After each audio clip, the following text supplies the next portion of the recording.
þjálfari 19 ára landsliðsins þeir að fara út til Svíþjóðar og hvað opna Evrópumótið? Já, við erum að fara að opna Evrópumótið sem hefst núna á mánudaginn, förum út á sunnudaginn og þetta svona undirbúningur undir HM. Þetta tekur okkur, við erum rúma viku þarna út í Gautaborg og náum þarna margum leikjum, reynda styttri leikir heldur en venjulega en náum góðum leikjum og góðum tíma saman. Og svona einhverju andstæðingar svona sem að verða á heimsmeistaramótinu sem tekur svo við í ágúst? Já, það eru nokkur flestliðin eru að hugsa þetta sem slíkan undirbúning og við hefjum nú leik held ég á móti Egyptum og Spáni á fyrsta degi sem tvö hörkugóð lið. Þannig að við fáum bara beint í djúpu laugina þarna á fyrsta degi og svo bara ætlum að reyna að fá eins mikið út úr þessu verkefni eins og mögulegt er.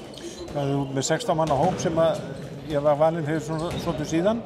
Hvað hafið þið verið að æfa lengi fyrir þetta áður en að þið farið út? Við erum búin að vera að æfa síðan í þar síðustu viku.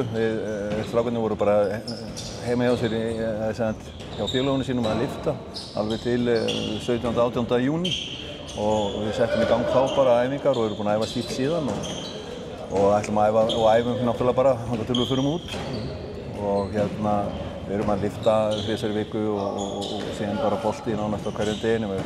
Við tökum náttúrulega frí daga inn á milli. Og svo eftir að þið komið heim, eftir aðra helgi eða næstu helgi, að þá tekum við frí eða áframhaldandi undirbúningur eða hvað? Það bara áframhaldandi undirbúningur en þeir fá nokkra daga. Þar sem þeir verða bara heima og lyfta og sinna sjálfum sér og jöfnum okkur aðeins eftir þessa törn og svo byrjar bara prógrammið aftur og við æfum út allan júlí. Við erum að fara út þarna á mánudeginum Vestmannaeyjahelgina og 4.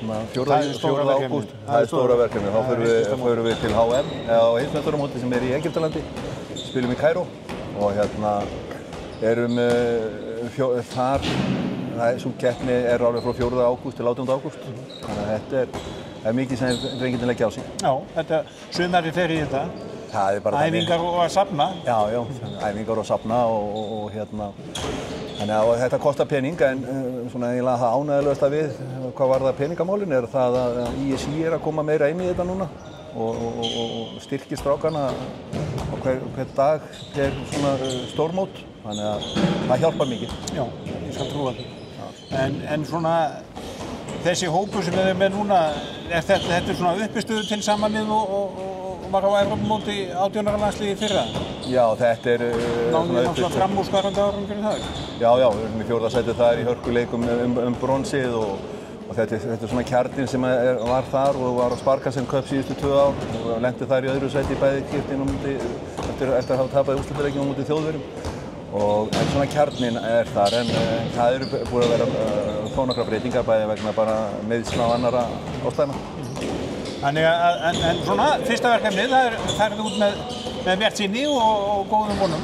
Já, ég hef fulla trú á þessum strákum. Við þurfum að ná varnarleiknum í gang betur. Það tókst í fyrra og við þurfum að halda áfram að leggja áherslu á það. Ef það tekst þá náum við fínum úrslitum.